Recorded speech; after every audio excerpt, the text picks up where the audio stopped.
Bonjour, je m'appelle Paulina et je travaille dans l'équipe chargée de l'éducation Google AdWords. Aujourd'hui, nous avons préparé pour vous quelques conseils de base sur la création de la campagne pour la fête de Saint-Valentin. J'ai le plaisir de vous présenter notre invité, le top contributeur sur le forum d'aide AdWords, Philippe. Je vous laisse vous présenter. Bonjour, donc je suis Philippe, mon pseudo sur le forum AdWords France, enfin en français plutôt, c'est MCIR, pour en fait, ce sont les initiales de l'agence dans laquelle je travaille, My Client is Rich à Strasbourg. Ça fait un an que je suis sur le forum. J'ai fait 1280 posts et j'ai vérifié ce matin depuis un an. Voilà, je suis devenu top contributeur en juin l'année dernière et j'ai eu le plaisir d'aller en Californie au sommet des top contributeurs en septembre. Voilà, ma présentation est terminée. Merci. Donc avec nous, nous avons aussi mon collègue de l'équipe, Dimitri. Donc lui, il va mener cette discussion. Dimitri, c'est à toi. Bonjour à tous, je me présente donc Dimitri, je m'occupe du blog AdWords France. Donc aujourd'hui j'ai l'immense honneur d'accueillir Philippe parmi nous, une grande personnalité du monde d'AdWords. Donc voilà, effectivement, on voulait vous présenter aujourd'hui quelques conseils sur l'optimisation et quelles sont les mesures à prendre pour la Saint-Valentin. Donc c'est une période importante sur le web et pour votre activité de commerce. Donc je vous propose de commencer sans plus attendre pour donc créer une campagne pour la Saint-Valentin en moins de 15 minutes.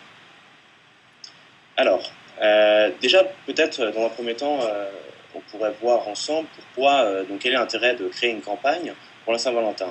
Et j'insiste bien sur une campagne distincte. Donc dans un premier temps, l'objectif est d'attirer donc plus de visiteurs, d'obtenir plus de conversions pour vous pour cette période phare de la Saint-Valentin.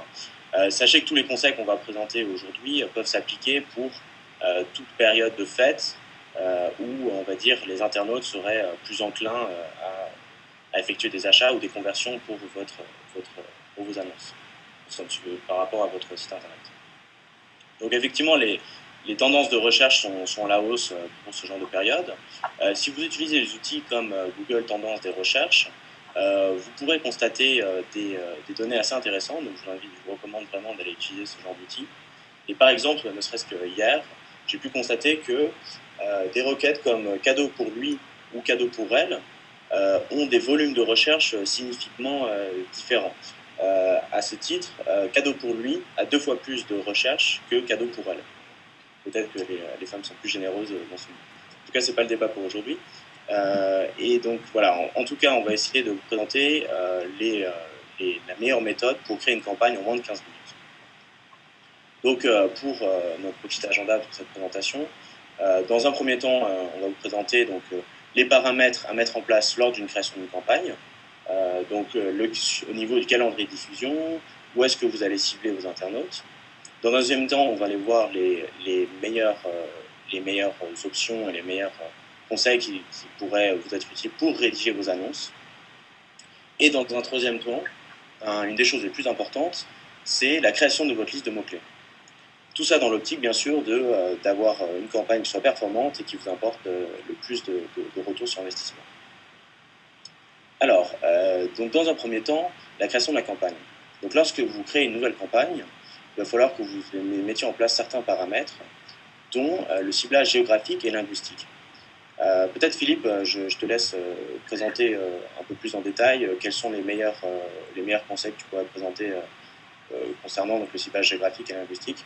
Absolument, donc le ciblage géographique et linguistique, effectivement, il faut donc définir une zone de chalandise. Alors vous pouvez regarder soit de façon intuitive la chose, soit regarder un peu d'où viennent les visites dans Google Analytics, et vous ciblez une zone qui vous semble raisonnable. Délimitez-la bien, prenez votre cœur de cible si vous ne voulez pas dépenser trop. Soyez plus généreux et plus large si vous avez des budgets importants pour ce genre d'opération. Et mettez bien en cohérence le ciblage linguistique avec la zone que vous définissez. Si vous définissez plusieurs pays, France, faites un ciblage linguistique en français et faites des campagnes séparées aussi par pays destinataire. Si vous faites une autre campagne sur l'Espagne en espagnol, et ben faites une campagne française, une campagne espagnole, ça vous facilitera la vie ensuite pour faire des suivis, pour faire des retours et pour faire des arbitrages rapidement. Cette période, tout doit aller vite. Pour le calendrier de diffusion, alors là, la Saint-Valentin, il y a une date limite, le 14 février. Alors, j'en ai discuté avec Raphaël, mon collègue top contributeur, m'a expliqué que dans certains cas, il y avait des achats en retard. Donc, si ça vous concerne, pensez à donner une date de fin qui peut être légèrement au-delà du 14 pour les gens en retard. Ma femme, par exemple, a l'habitude que je sois en retard. Le cadeau arrive des fois le 15-16, mais en tout cas, donnez une date de fin parce que tout simplement, vous serez peut-être débordé. Pensez-y tout de suite, comme ça, vous savez que ça s'arrêtera d'office le 15, le 14, le 16 ou avant, si vous avez des délais de livraison dont il faut tenir compte. Donc là, vous pouvez donner une date de fin au 12 ou au 11 pour ne pas décevoir des clients. Il ne faut jamais décevoir les clients. Donnez des choses raisonnables dans lesquelles vous pouvez fournir des prestations correctes. Si jamais en courant de la période vous apercevez que vous n'avez pas vendu assez ou bien que vous avez épuisé quelque chose, là aussi, arrêtez votre campagne, ce n'est plus la peine de diffuser si vous n'avez plus rien à vendre, ou bien vous pouvez prolonger si vous avez encore du stock. Pensez à intervenir régulièrement là-dessus. Au niveau du réseau et des appareils de diffusion, donc le réseau, vous avez deux réseaux, vous avez le réseau display et le réseau search. Là, comme on est en période juste avant la Saint-Valentin, les gens sont en train d'acheter, ils ne sont plus en train de faire des reconnaissances et de choisir les cadeaux, de choisir où ils pourraient acheter les cadeaux. On est vraiment sur la fin. Donc moi, je vous conseille de viser Google Search uniquement, d'y aller à fond là-dessus, et d'oublier le display qui est plus pour de la notoriété, plus pour de la vue à long terme. Les gens, ils cherchent, ils vont sur Search et ils achètent. On est en pleine période. Pour la partie appareil, alors moi, je ferai une distinction entre tout ce qui est tablette et ordinateur, où vous pouvez faire une campagne spécifique, et une autre campagne sur les mobiles pour les retardataires ou les gens stressés ou les gens qui achètent en sortant du bureau dans la voiture, ça arrive, on a droit à tout. Donc une campagne spécifique pour les mobiles, où vous allez soit essayer de les faire appeler directement chez vous en disant les appels uniquement. Enfin, on peut faire énormément de choses avec les mobiles. Pensez-y, utilisez ce type de campagne et faites toujours une campagne à part, mobile et ordinateur. Voilà mes conseils en gros pour la création des paramètres de campagne. À toi, Dimitri.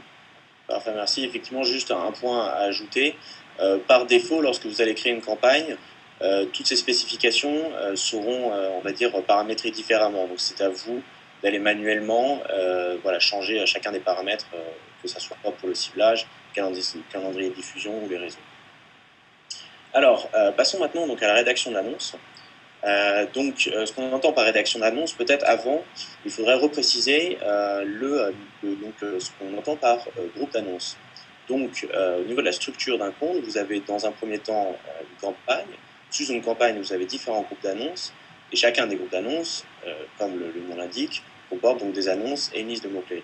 Alors, c'était très important de créer des groupes d'annonces distincts pour chacun des produits que vous voulez proposer ou chacune des offres. Donc, si vous avez des offres spéciales Saint-Valentin, ce qu'on vous recommande de proposer, il est vraiment important d'avoir un groupe d'annonces pour chacun des produits et pour chacune des offres.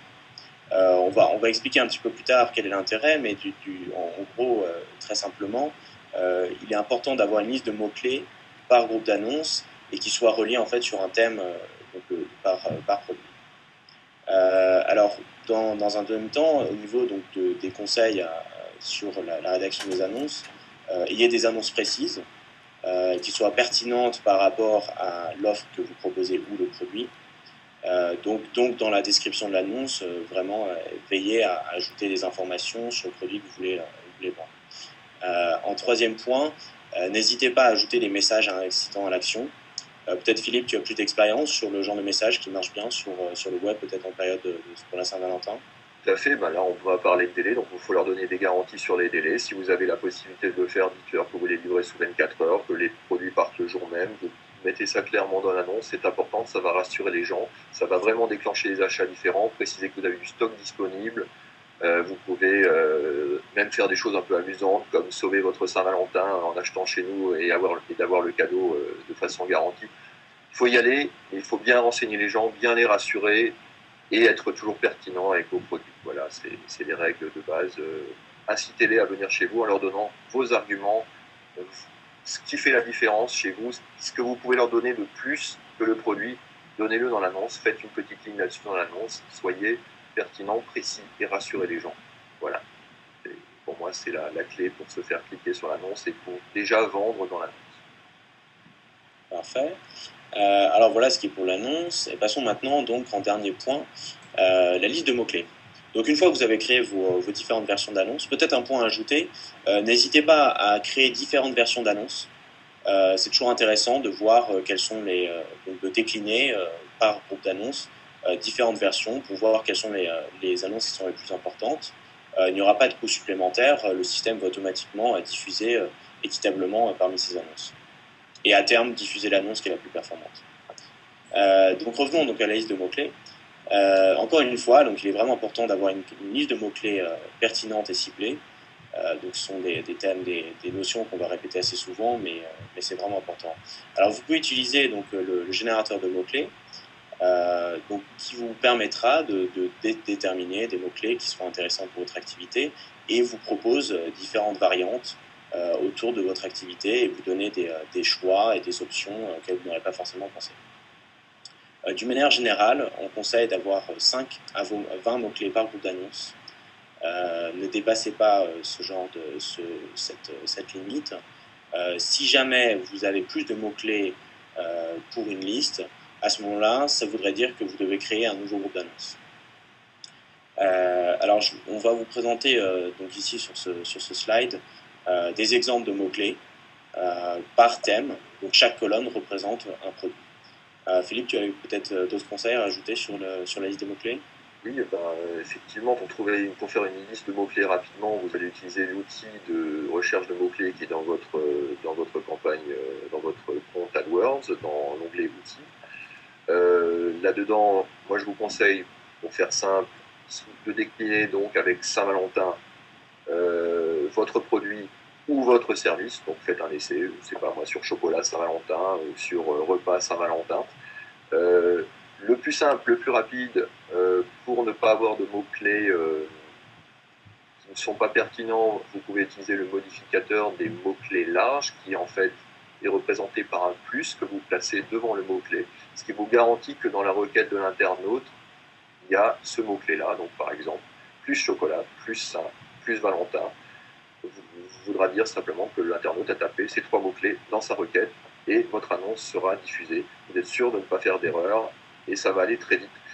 Google ensuite trouvera lui-même toutes les variantes et déclenchera les annonces de façon pertinente. Voilà, c'est simple, faites ça. Vous pouvez, à gauche, dans l'outil de recherche de mots-clés, vous avez deux petites possibilités où vous pouvez demander à un terme d'être présent dans la liste des mots-clés qui va vous être proposée par l'outil ou d'exclure un terme qui ne doit jamais se trouver dans les mots-clés. Utilisez-le, ça vous fera gagner du temps et ça vous donnera rapidement une liste de mots-clés cohérents. Voilà ce que j'ai à dire moi sur la formation des mots-clés. Parfait, merci. Voilà, donc c'était à peu près tous les conseils qu'on voulait vous proposer. On vous encourage vraiment vivement à essayer de créer de nouvelles campagnes pour cette période de fête. Vous pouvez vraiment faire la différence en créant une campagne bien optimisée. Et en tout cas, sachez que toute l'assistance AdWords est là pour vous aider en cas de besoin. Moi, il ne me reste plus qu'à vous souhaiter une très bonne Saint-Valentin. Et puis, bon courage pour vos campagnes. Dimitri, si je puis me permettre, en fait, petit détail important quand même, une fois que la campagne est lancée, comme c'est des campagnes vraiment ponctuelles qui vont arriver sur une période courte, tous les jours, il faudra retourner sur votre campagne et regarder comment elle se comporte. Est-ce que vous avez suffisamment de clics? Est-ce que ça vous satisfait au niveau budget utilisé? Est-ce que c'est trop? Donc tous les jours, retournez sur votre campagne et vérifiez que tout colle, que vous avez suffisamment de visites. Et si vous n'en avez pas assez, élargissez le champ des mots-clés. Si vous en avez trop, réduisez le budget. Enfin, arbitrez vraiment tous les jours en cette période où tout va toujours très vite. Voilà, excusez-moi, je rajoute ce point, mais c'est vraiment important de le savoir. Moi aussi, je vous souhaite une excellente Saint-Valentin. Faites du bon business et puis pensez à votre conjoint. Voilà, merci. Merci à vous.